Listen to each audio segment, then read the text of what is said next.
ठाकुर जी मैया की बूढ़ी मैया जो थी उनके स्वप्न में गए और स्वप्न जाके बोले, मैया तुमने मेरी बड़ी सेवा करी, खूब सेवा करवाई, खूब 56 भोग अरोगे, खूब आनंद से प्रेम पायो, लेकिन अब आपके कछु दिना शेष रह गए। मैया को बता रहे हैं ठाकुर जी, मैया से कह रहे हैं कछु दिना में आप तो चली जाओगी वैकुंठ और फिर मैं अकेला रह जाऊंगा, फिर आपके दूर दूर के रिश्तेदार सब यहाँ पे आके लड़ेंगे झगड़ेंगे कि हम करेंगे सेवा, हम करेंगे सेवा। मैया वहां से अच्छा तो तू मुझे पहले ही कोई और को सौंप जा।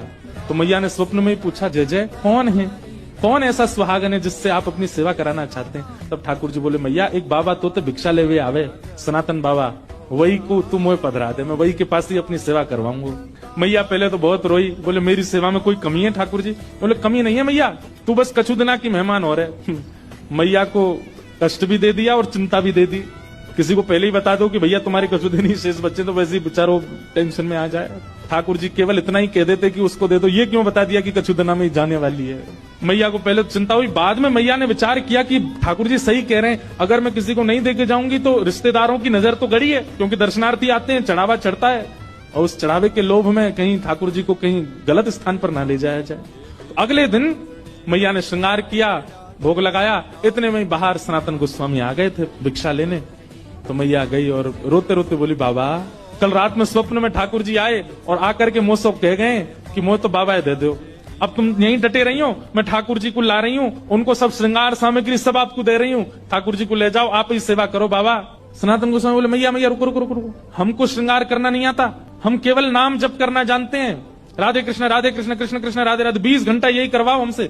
सनातन गोस्वामी बोले, दूसरी बात, सेवा तो सौभाग्य मेरे पास ठाकुर जी आएंगे, पर आपका इतना सुंदर भवन, इतनी बढ़िया व्यवस्था, मैं तो छोटी सी कुटिया में रहता हूँ और जमुना जी में बाढ़ आ जाती है तो मेरी कुटिया तो भय और जाती है, उसमें ठाकुर जी को कहां विराजमान करूंगा, मेरे यहाँ कोई महल नहीं है। और तीसरी बात मैया, मैं तो 20 घंटा आंख बंद करके ध्यान में रहता हूँ, आपके ठाकुर को तो सवेरे उठाना पड़े, बाल भोग लगाओ, फिर राज भोग लगाओ, फिर ब्यारू भोग लगाओ, फिर श्रम भोग लगाओ, 8 बार तो ये भोजन करते हैं, मैं किस करूंगा इनकी सेवा? अच्छा मुझे करने में दिक्कत नहीं, मैं तो देखो 4 घंटा ही नियम से बाहर रहता हूं, उसमें ही सेवा कर पाऊंगा, इनसे पूछ लो ये राजी है कि नहीं, व्यवस्थाएं ऐसी हैं मेरे यहाँ, रह पाएंगे कि नहीं?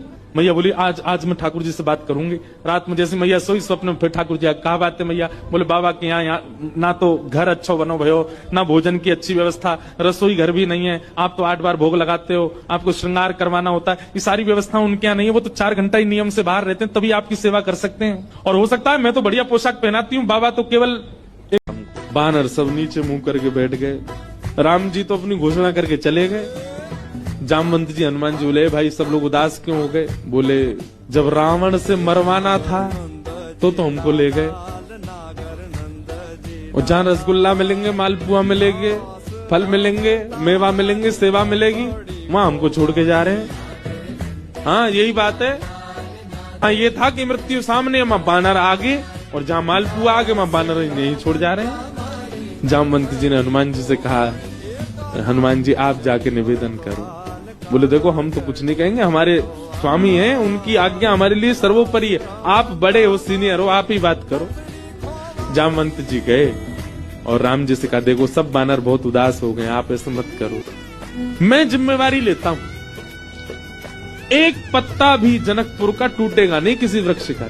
बोले, आपके ससुराल में एक चीज भी यहां से वहां नहीं होगी, हमारी गारंटी। राम जी बोले, भैया 100 200 300 बंदर नहीं है, करोड़ों बंदर हैं, किस किस को संभालोगे? बोले, वो हमारी जिम्मेवारी, मैं वचन देता हूं आपकी ससुराल में एक बात भी ऐसी नहीं होगी जिससे आपको संकोच अनुभव हो। अच्छा देखो, राम जी को संकोच की कोई चिंता नहीं है, तो लीला कर रहे थे, राम जी आनंद कर रहे थे। जामवंत जी बोले, सब बानरों की जिम्मेवारी मैं लेता हूं। राम जी बोले, देख लो फिर हम कुछ बात होगी हम तुमसे ही कहेंगे। जामवंत जी बोले, आप कह लेना हमसे, बस जिम्मेवारी हमारी।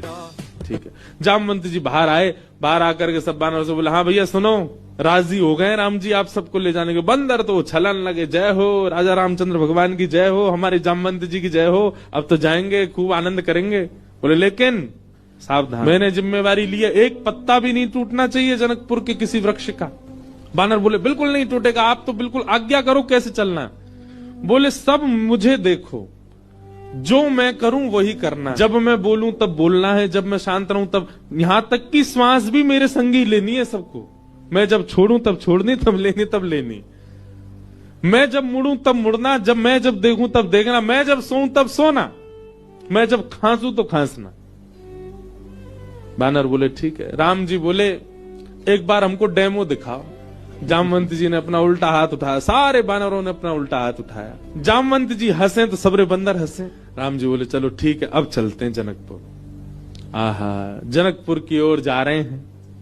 14 वर्ष बाद वन से लौटने के बाद, राज्याभिषेक के बाद राजा रामचंद्र भगवान पूरे नगर में उत्सव मनते जा रहे हैं। जहां जहां से निकलते हैं वहीं पुष्प वर्षा हो रही है। विशाल सेना राम जी की चल रही है। पर इस पूरी यात्रा का सबसे श्रेष्ठ केंद्र बिंदु, आकर्षण बिंदु था बानरों की परेड। बिल्कुल ऐसे चल रहे हैं सीधे। जामवंत जी इधर देखे तो सब बानर इधर देखे।